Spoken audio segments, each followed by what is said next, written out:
یہ وہ میکانزم ہے جسے حضور قلندر بابا اولیاء نے مرتبہ کہا ہے. یہ میکانزم ایسے سیاہ نقطوں سے بنا ہے جو کائنات کی اصل ہے. ان سیاہ نقطوں کو تجلی کہتے ہیں.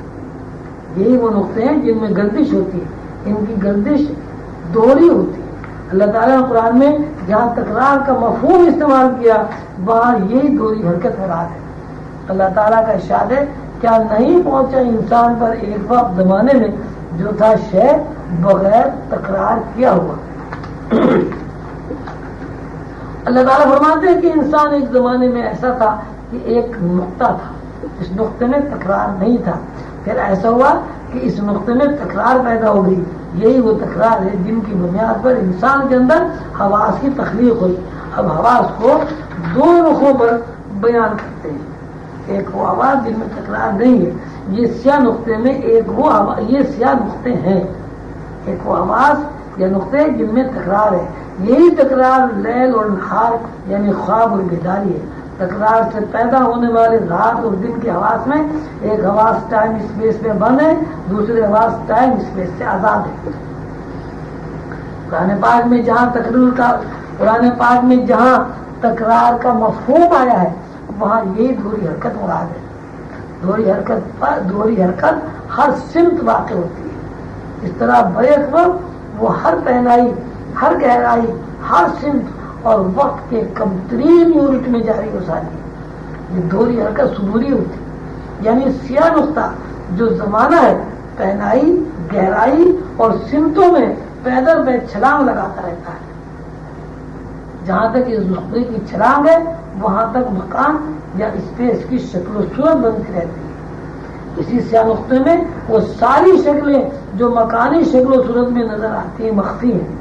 یعنی نقطہ چھلانگ لگاتا ہے تو مخفی مظاہر کا روپ اختیار کر لیتا ہے. اسی روح کا نام کائنات ہے. اس نقطے میں لاشمار پردے ہیں. اس نقطے کے دو رخ ہیں, یا نقطے کی دوہری حرکت کے دو رخ ہیں, جس کو شعور اور لاشعور کہا جاتا ہے, یا جس کو رات اور دن کے حواس کہا جاتا ہے. دن کی آواز میں رات کی آواز مخفی ہیں, لیکن رات کی آواز میں دن کی آواز مخفی نہیں ہے. ایک آدمی جو دن کی آواز میں ہے وہ دن کی آواز سے رات کی آواز نہیں دیکھ سکتا. جو بندہ رات کی آواز میں داخل ہو گیا وہ رات کی آواز میں دن کی آواز کا مطالعہ کر سکتا ہے.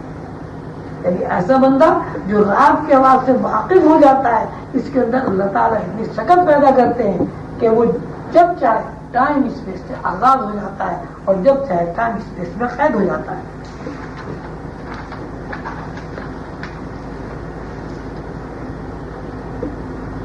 زمان میں فاصلہ نہیں ہوتا اور مقام حل بندی ہوتی ہے. قلندر بابا اولیاء نے کائنات کو ایک نقطے سے تشبیہ دی. یہی نقطہ ہے جو مختلف حرکات میں سفر کرتا ہے. ان نقطوں کی ٹوٹ پھوٹ یا تکرار سے دوسرے بے شمار نقطے وجود میں آتے ہیں. اللہ تعالیٰ نے اس کائنات کو جس طرح تخلیق کیا ہے اور کائنات کی تخلیق میں جو عمل کار فرما ہے وہ ایک میکانزم ہے. یہ میکانزم بہت سے سیاہ نقطوں سے بنا ہے. ان سیاہ نقطوں کو روحانیت میں تجلی کہا جاتا ہے. نقطوں کی گردش دوہری ہوتی ہے. یہ دوہری حرکت ہر سمت میں واقع ہوتی ہے. اس طرح بیک وقت پہنائی, گہرائی اور وقت کے کمتر حصے میں جاری ہو ساری ہے. سیاہ نقطہ جو زماں ہے پہنائی اور گہرائی کی سمتوں میں پیدل پہ متحرک رہتا ہے اور چھلانگ لگاتا رہتا ہے. چھلانگ لگانے سے مراد یہ ہے کہ اپنی حیثیت میں ایک جگہ سے دوسری جگہ تکرار کرتا رہتا ہے. نقطے کی تکرار کی وسعت کا جہاں تک تعلق ہے, اس چھلانگ کی وسعت کو اسپیس کہتے ہیں.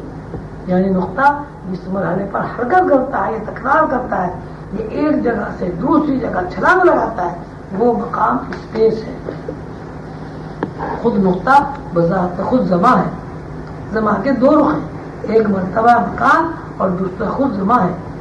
وہ مرتبہ جس کو مکان کہا جاتا ہے اس میں وقت کے فاصلے پائے جاتے ہیں, جس کا مشاہدہ زمین پر رات دن کرتے ہیں. دوسرے مرتبے میں وقت کے فاصلے نہیں ہوتے.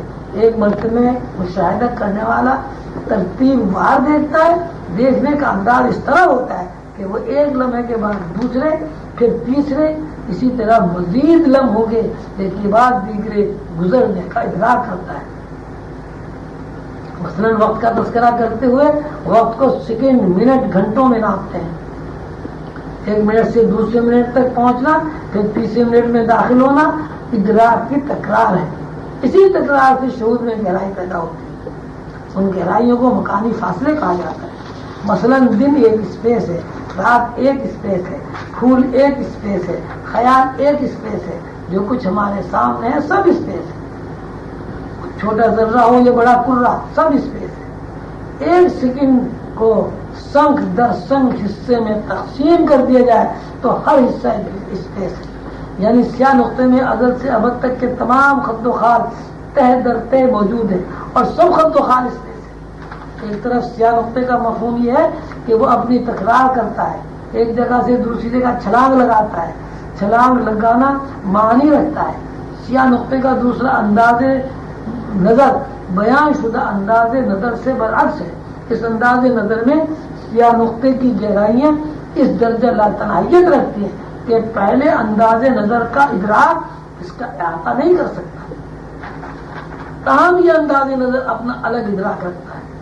اس انداز نظر میں جب سیکنڈ کی سنگ در سنگ تقسیم کا تذکرہ کیا جاتا ہے تو ذہن کی رفتار اتنی تیز ہو جاتی ہے کہ ہم اس رفتار کو کسی اعداد و شمار میں بیان نہیں کر سکتے.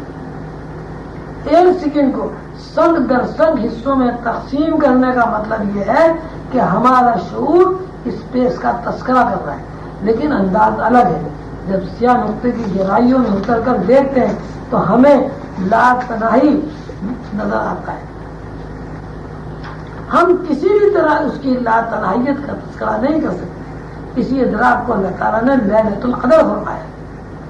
سورہ قدر میں اللہ تعالیٰ کا ارشاد ہے ہم نے یہ اتارا شب قدر میں. اور تو کیا پوچھا کیا ہے شب قدر؟ شب قدر بہتر ہے 1000 مہینوں سے.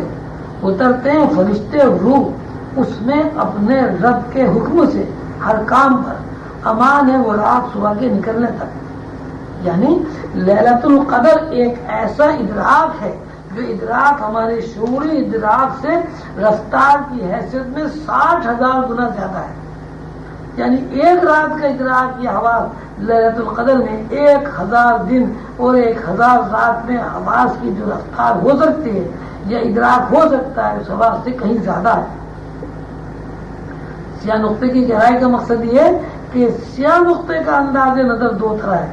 سیاہ نقطے کا انداز نظر یہ ہے کہ اس کو ہم چھوٹے سے چھوٹے ذرے میں تقسیم کر سکتے ہیں اور اس کا تذکرہ کر سکتے ہیں. سیاہ نقطے کا دوسرا انداز نظر یہ ہے کہ جب گہرائیوں میں تفکر کیا جائے تو وہاں ہمیں ایسی لاتناہیت ملتی ہے جسے الفاظ سے بیان نہیں